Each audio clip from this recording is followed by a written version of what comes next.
सिर्फ 40% भारतीयों की मातृभाषा है। इसीलिए अन्य भाषाओं के संरक्षण के अनेक दूसरे उपाय किए गए। संविधान में हिंदी के अलावा कितनी भाषाएं? 21 भाषाओं को अनुसूचित भाषा का दर्जा दिया गया। केंद्र सरकार के किसी पद का उम्मीदवार इनमें से किसी भी भाषा की में परीक्षा दे सकता है, बशर्ते कि उम्मीदवार इसको विकल्प के रूप में चुने। राज्यों की भी अपनी राजभाषाएं हैं। राज्यों का अपना अधिकांश काम अपनी राजभाषा में ही होता है। श्रीलंका के ठीक उलट हमारे देश के नेताओं ने हिंदी के उपयोग को बढ़ावा देने के मामले में बहुत सावधानी भरा व्यवहार किया। संविधान के अनुसार सरकारी कामकाज की भाषा के तौर पर अंग्रेजी का प्रयोग 1965 में बंद हो जाना चाहिए था, पर अनेक गैर हिंदी भाषाई प्रदेशों ने मांग की कि अंग्रेजी का प्रयोग जारी रखा जाए। आपने देखा होगा कि जो बड़े बड़े प्रपत्र वगैरह जो आते हैं सेंट्रल लेवल पे, वो इंग्लिश भाषा में होते हैं, है ना। तमिलनाडु में तो इस मांग के ने उग्र रूप भी ले लिया था। केंद्र सरकार ने हिंदी के साथ साथ अंग्रेजी को राजकीय कामों में प्रयोग की अनुमति देकर इस विवाद को सुलझाया।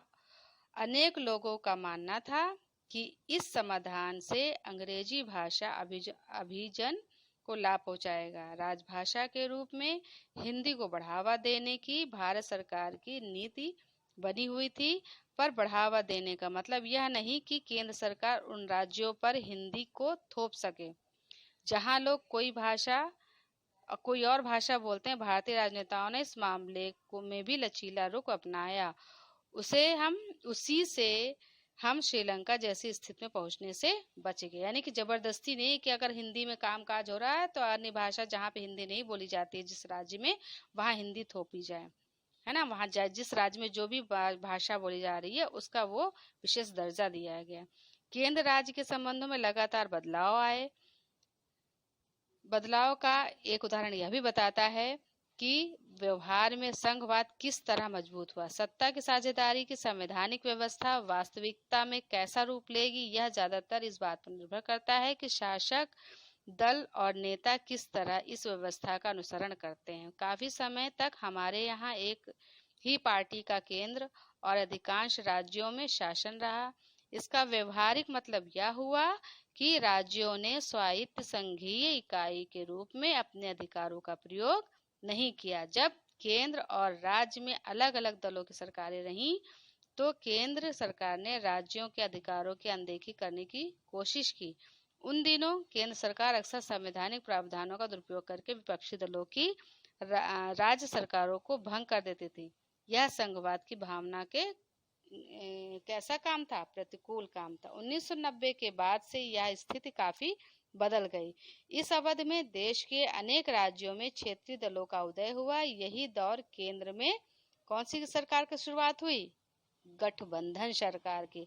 जब कई पार्टियां एक साथ मिलकर या कई दल एक साथ मिलकर कोई सरकार बनाते हैं तो उसे गठबंधन सरकार बोलते हैं। ठीक, चूंकि किसी एक दल को लोकसभा में स्पष्ट बहुमत नहीं मिला, इसलिए प्रमुख राष्ट्रीय पार्टियों को क्षेत्रीय दलों समेत अनेक पार्टियों का गठबंधन बनाकर सरकार बनानी पड़ी। इससे सत्ता में साझेदारी और राज्य सरकारों की स्वायत्तता का आदर करने की नई संस्कृति पनपी। इस प्रवृत्ति को सुप्रीम कोर्ट के एक बड़े फैसले से भी बल मिला, यानी सुप्रीम कोर्ट का भी फैसला आया इस पर। ठीक है, इस फैसले के कारण राज्य सरकार को अब मनमाने ढंग से भंग करना केंद्र सरकार के लिए मुश्किल हो गया।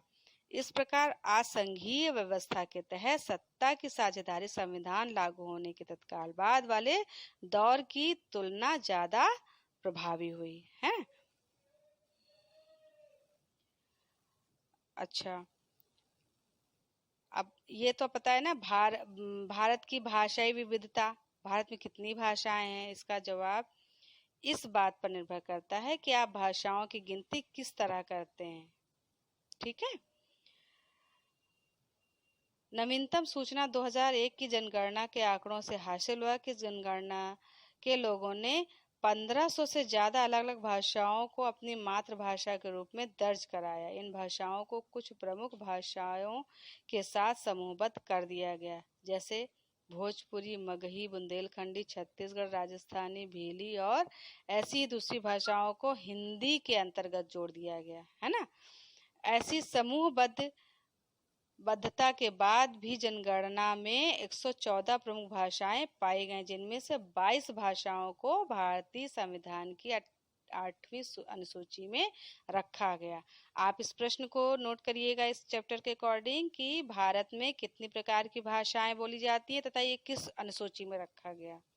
ठीक, इसका आंसर है अभी हमने बताया कि भारत में 22 भाषाओं को भारतीय संविधान की अनुसूची 8वीं अनुसूची में रखा गया, यानी 22 भाषाओं को मान्यता दी गई।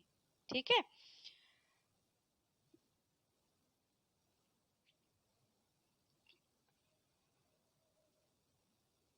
अच्छा, राज्य पुनर्गठन आयोग की रिपोर्ट से को आज से ठीक 50 साल पहले 1 नवंबर 1956 को लागू किया गया था। अपने दौर में अपने तरीके से इसने राष्ट्र के राजनीतिक और संस्थागत जीवन को एकदम बदल दिया था। गांधी जी और अन्य नेताओं ने अपने अनुयायियों से वादा किया था कि जब मुल्क आज़ाद होगा तो इस नए देश में